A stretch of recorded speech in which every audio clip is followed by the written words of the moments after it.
Assalamu alaikum, Oş Reklama YouTube kanalının körücülörü. Саламатсыздарбы? Бүгүнкү чыгарылышта biz Kızıl Bayrak айылында сатыла турган 3 бөлмөлүү жер үйдү сиздерге тартып көрсөтмөкчүбүз. Андыктан жакшылап назар салып байкап туруңуздар.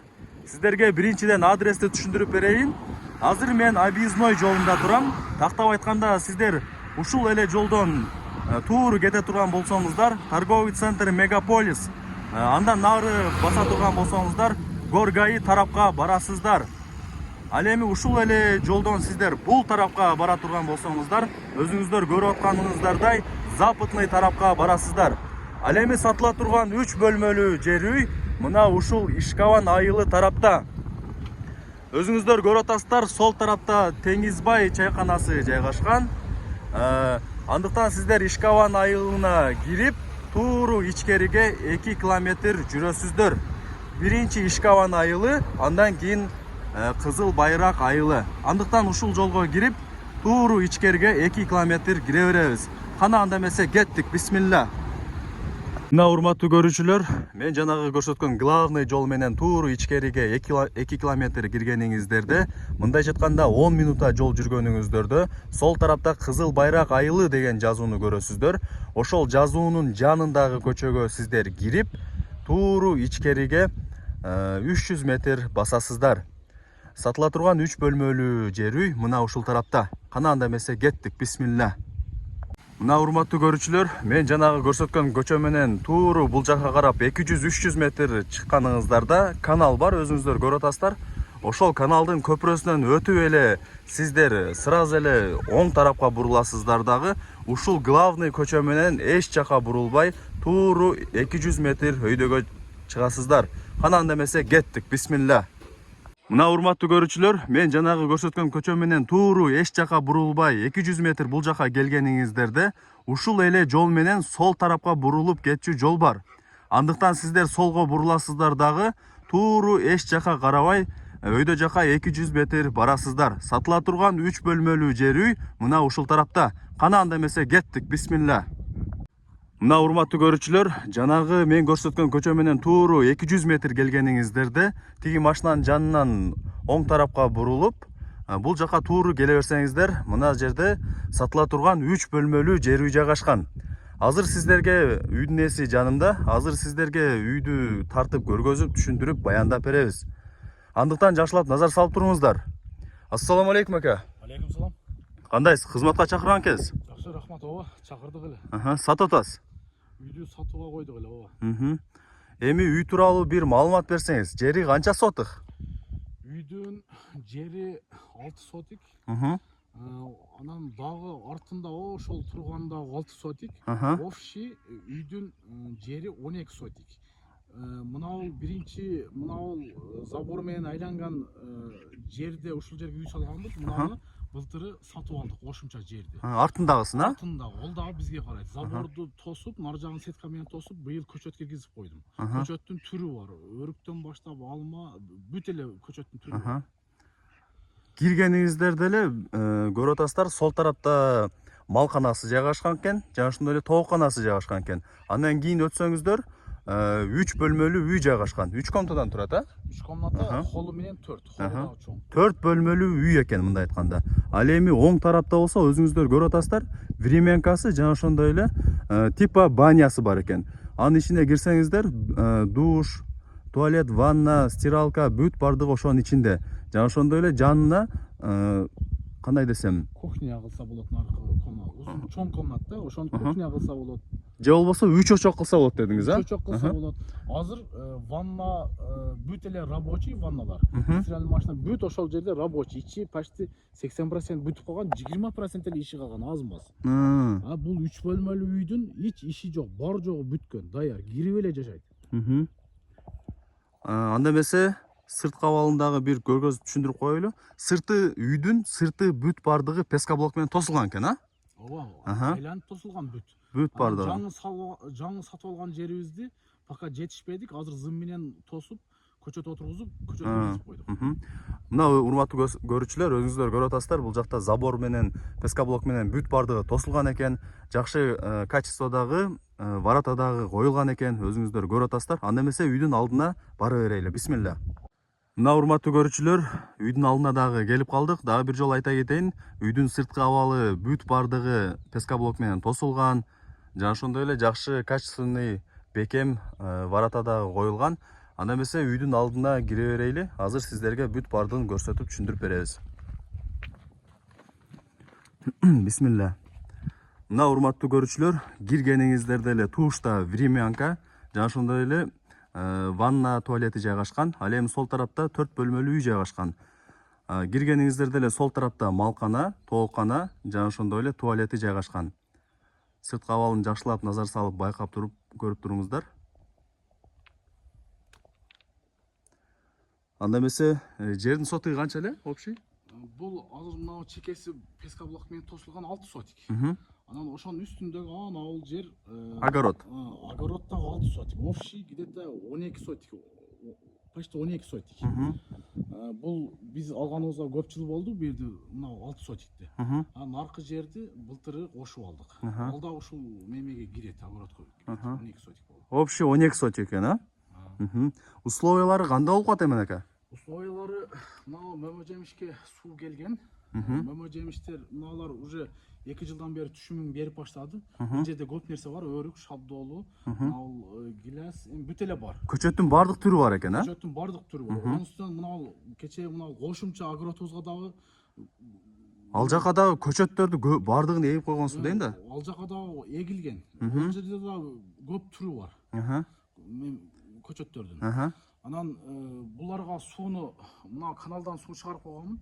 Ошол мына вилканы сайсаңар эле. Резеткага сайсак? Резеткага сайсаңар эле мына септикке суу түшөт. Бул суу кампа. Автоматически нары жак каналдан өз соруп бул жака куя берет. Бул жака насосту коюп койгонбуз. Мына резеткага сайраңар менен эле бу жака суу келет. Ушуну толтуруп алсаңар, анан мына жакты уже сугара беребиз. Огород менен, а? Ичкени кандай болуп калат суу? Ичкени 400 метр ылдыйда таза суу келген.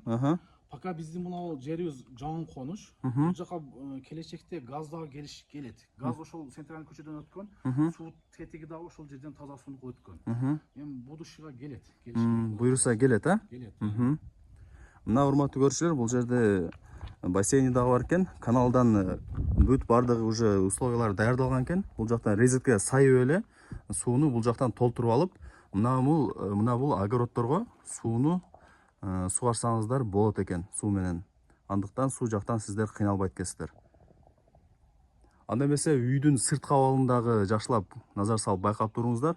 Сырты кумшубак болгон экен, ака? Кумшубак, бышыккыч. Сесме пой ошол двухэтажга ылайыкташтырып салынган, бирок бир этаж менен жабылган. Бүт качественный арматуралар, бетон, бышыккыч, как положено, бүт эле. Суу түтүктөрү орнотулган экен, а? Ошол бүт ушул чукурга келет суу түтүктөрү, жамгыр жааганда. Ошосу жакшы экен бирок. Мына айнектери дагы бир башкача го. Үйдүн баары эле айнек го бул жакта. Панорамный вид болот экен да үйдөн, а? Ошол холл бүт панорамный вид. Абдан жакшы. Сырты крышасы трнике менен жабылган экен, а? Трнике, өтө калың трнике. Өзүбүзгө деп кылганбыз, биз алып сатар эмеспиз, ошо өзүбүз жашайбыз деп, жакшына кылып өзүбүзгө ылайыктуу бүтүргөнбүз материал менен. Азыр үй не менен турган ошондо? Пышыккыч мененби же кандай? Пышыккыч менен турган. Бурчтарында колонналары сеснопойс менен курулган. Арматуралар бүт российский. Эч нерсени эконом кылган эмеспиз, ошол өзүбүзгө деп салынган үй. Мына урматтуу көрүүчүлөр, анда эмесе үйдүн ичине кирип үйдү көргөзө берели сиздерге. Кана анда эмесе кеттик.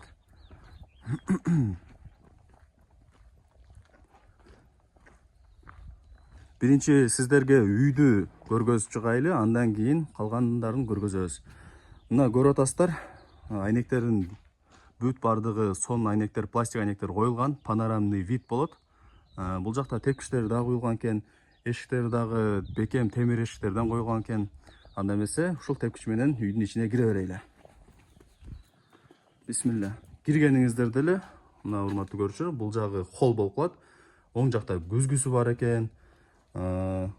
Жерин көрүп атасыздар, астын жарымы кафель экен, а? Калган жарымы ДСП, а? ДСП экен. Мына урматтуу көрүүчүлөр, дубалдарына жакшы моющий обойлор чапталган экен. Потологун көрүп атасыздар. Натяжной потолок экен, жакшы жарык бергич люстра коюлган, чекелерине лампочкалар коюлган экен. Негизи кечинде өтө сонун вид болот экен. Мына. Анда эмесе дагы бир суроо. Бул үйдү сатып атканда эмеректери кандай болуп калат экен? Мынау диван өзүбүзгө караштуу төшөктөрүбүз элем кетет, калганы иш аягыбыз кетет, калганы калат. Ор буюмдар мындай айтканда калат экен, сүйлөшсөңүздөр болот экен, Болот, калат, бүт эле почти калат. Биз өзүбүздүн идиш аяктарыбызды алып кетебиз, болду, калганы калат. Мына урматтуу көрүүчүлөр, эшиктерин дагы көрүп атасыздар. Жакшы дизайндагы эшиктер коюлган, жарымы жыгач, жарымы айнек түстө. Анда эмесе бөлмөлөрдү сиздерге жакшылап түшүндүрүп берейин. Биринчи киргениңиздер деле оң тарапка кире турган болсоңуздар, бул жак азырынча кухня деп койсок болот экен. Кааласаңыздар детский кылып алсаңыздар дагы болот. Ал эми экинчи бөлмөгө кире турган болсок, конок бөлмөсү. Мындайча айтканда зал. Ал эми үчүнчү бөлмөгө кире турган болсок, бул ата-энелердин уктоочу бөлмөсү. Мындайча айтканда спальный. Анда эмесе алгач ушул детский бөлмөсүнөн баштай берели. Бисмилля. Мына урматтуу көрүүчүлөр, киргениңиздер деле полу ламинат болуп турат. Теплый пол экен, үйдүн баардыгы теплый пол бул же ушулбу? Ушул эле калганы. Ушул бөлмө теплый пол экен. Атайын балдардын бөлмөсү деп жылуу кылып жасаган экен. Отопление бар. Отопление бар экен. Бул жакта печкасы дагы бар экен. Электрический болуп калабы бул? Отопление электрический, мына айнектин астында. Бул жагы электрический экен, отоплениясы. Айнектери пластик экен, дубалдарына жакшы моющий обойлор чапталган экен. Жана ошондой эле бул жакта өзүнүн дагы кошумча бир печкасы дагы бар экен. Өзүңүздөр от жагып, үйүңүздөрдү жылуулап тамак кылсаңыздар болот экен.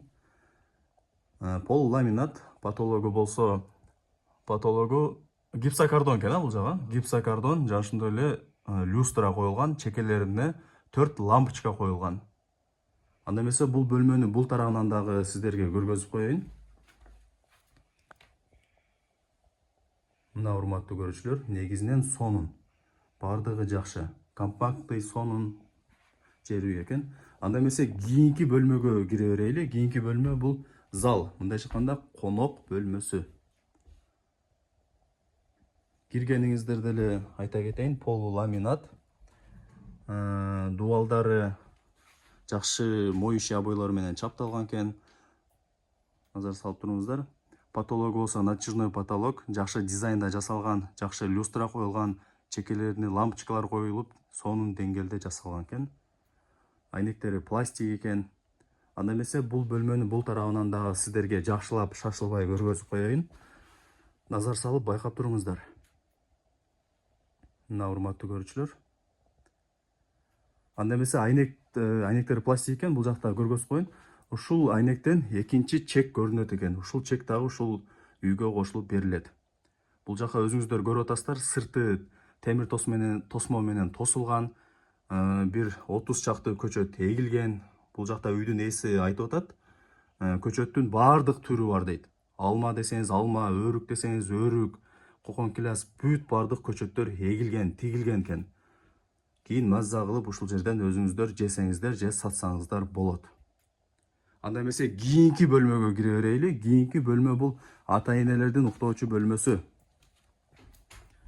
Эшигин көрүп атасыздар. Эшиги дагы жакшы дизайндагы эшик. Мындай эшиктер азыр кымбат. Полу ламинат бул бөлмөнүн. Дубалдарына жакшы моющий качественный обойлор чапталган. Айнектери пластик экен. Көрүп атасыздар. Айнектерин дагы көрүп атасыздар. Өтө чоң пластиктер коюлган. Бул дагы панорамный вид.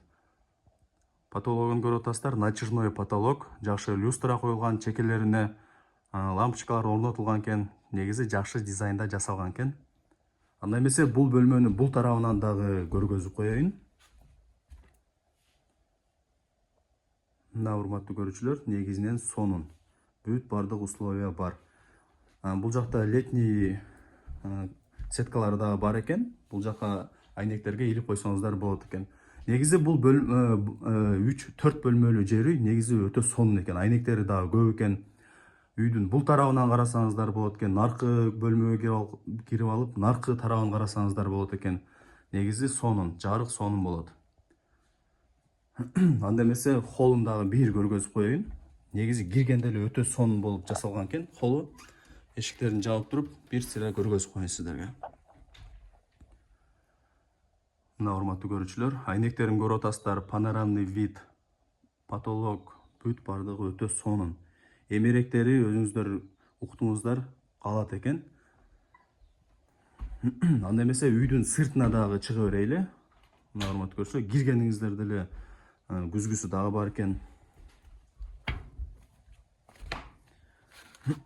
Тепкичтен түшө беребиз. Тепкичтен түшүп эле бул жака кайрыла турган болсок, мына биринчи эшик, урматтуу көрүүчүлөр. Бул биринчи эшикте ичине киргибей эле коеюн. Ичинде ванна, аристон, стиралка, бүт бардык условиялары ушунун ичинде экен. Шаардагыдай экен. Анда эмесе кийинки эшик болсо, бул кухня кылсаңыздар болот. Тамак кылып, ошол жерде тамактансаңыздар болот. Ал эми кийинки эшик болсо, 2 бөлмөдөн турат. Ал жакта сиздер времянка кылып, ошол жакта жашасаңыздар болот. Кааласаңыздар үчөчөк кылып алсаңыздар болот. Негизи өзүңүздөр каалагандай кылып ремонттоп, оңдоп алсаңыздар болот. Сыртына лампочкалар коюлган, үстү турнике менен жабылган, бүт бардык суу түтүктөрү орнотулган. Шаардагыдай бардык условиялары өтө сонун экен. Анда эмесе бул тарабында көргөзүп коелу. Ушул пескалоктун артында 4 сотык жер жайгашкан. Ушул жерге кошулуп берилет. Артында көчөттөр тигилген, 30 чакты. Көчөттөрдүн бүт бардык түрлөрү бар. Сырттары темир тосмо менен тосулган экен. Анда эмесе үйдүн артындагы көргөзүп коеюн. Үйдүн артында дагы 1 метр аралык бар экен. Көрүп атасыздар. Өзүңүздөрдүн керектүү буюмуңуздарды койсоңуздар болот. Балким навес кылып жаап койсоңуздар дагы болот. Мына урматтуу көрүүчүлөр. Огородунда бул жакта көрүп атасыздар. Конкилестер уже чоңоюп, мөбө берип калыптыр. Анда эмесе үйдүн артына дагы өтө берели. Бир комната спальныйдын эшиги биякта, подвалдын. Кайсыл жактан? Бул подвал болуп калат, а? Подвал. Ошо спальныйдын асты. Подвалы дагы бар экен, урматтуу көрүүчүлөр. Мына үйдүн арты бул жагы 1,5 метр аралыкта экен. Бул дагы керек болот сиздерге. Навес кылып тосуп алсаңыздар болот. Эми өзүңүздөр каалагандай кылып жасап аласыздар, буйруса үйдү алсаңыздар. Колонналар, бышык кыш менен бүткөн экен. Урматтуу көрүүчүлөр, колонналар бүт бардыгы бар экен. Анда эмесе бул жагын көрүп атасыздар. Бул жагы туалет. Кийинкиси болсо кандай болуп калат? Тооккана болуп калат. Андан кийинкиси малкана болуп калат. Үстүнө чөптөрүңүздөрдү тизип койсоңуздар болот. Негизи бүт бардык шарты бар экен. Мал баксаңыздар, мал бизнес кылсаңыздар дагы болот. Анда эмесе үйдүн алдына бара берели.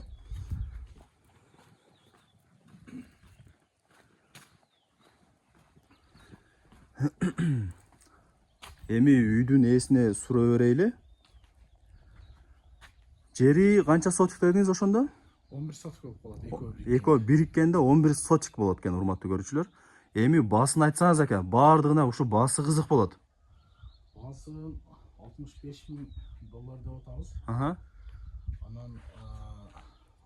шаардан 2 бөлмөлүү, 3 бөлмөлүү же 1 бөлмөлүү батирге жолдору бар алмашуу. Негизи баасы $65,000 экен, а? Доллар, Вариант жолдору мындай айтканда бар экен, а? Вариант жолдору шаардан, урматтуу көрүүчүлөр, эгерде шаарда үйүңүздөр болсо, 1 бөлмөлүү же 2 бөлмөлүү батириңиздер болсо, бул жака алмашсаңыздар болот экен. Варианты бар дейт. Жери 11 сотык дейт. Анда эмесе дагы бир суроо. Негизи сатып алаткан адамдардын 50% ушул суроону берет. Неге сатып атасыздар ака? Негизи документтери жайында элеби бардыгы? Документтери кызыл китеби бар, үйдүн АПЗсы бар, полный бүткөн, эч айыбы жок. АПЗдан бери бүтүргөнбүз, өзүбүз жашадык. Бул эми сатуубуздун себеби биз өзүбүз Нокаттан болобуз. Нокатта да ушундай жер үйүбүз бар. Анан бул жерге биздин өзүбүздүн убактыбыз болбой калып атат. Ошол үчүн эле бул жөн эле туруп калып атат. Өзү башка үйүңүз бар экен да? Башка үйүм бар, шаарда үйүм бар, Нокатта үйүм бар. Ошол кароосуз калып кетпеш үчүн биз сатууга койдук. Эгерде бул жерди карабасам, мына мөмө жемиштер куурап калат экен, эгиндерчи. Мына урматтуу көрүүчүлөр, анда эмесе мен сиздерге сатыла турган 4 бөлмөлүү жер үйдү тартып көргөзүп бердим. Өзүңүздөр көрүп атасыздар, 4 сотык огороду дагы бар экен. Огородунда 30 чакты көчөт эгилген, сырттары темир тосмо менен тосулган. Артында көрүп атасыздар, забордун арты бул уже 4 сотық жер. Ушул үйгө кошулуп берилет. Общий 11 сотық, 11 сотик. Общий экөөнү бириктиргенде 11 сотық болот экен. Анда эмесе мен бул чыгарылышты жыйынтыктайм, урматтуу көрүүчүлөр. Эгерде сиздерге ушул үй жаккан болсо, көңүлүңүздөргө келген болсо, бул жака үйдүн ээсинин номерин белгилеп коем. Өзүңүздөр чалып сүйлөшөсүздөр, келип көрүп кетесиздер, баалашасыздар. Анда эмесе мен бул чыгарылышты жыйынтыктайм, урматтуу көрүүчүлөр. Баарыңыздарга ийгиликтер болсун, баарыбызга ушундай жакшы үйлөр насип эткен болсун. Сак саламатта көрүшкөнчө жакшы калыңыздар.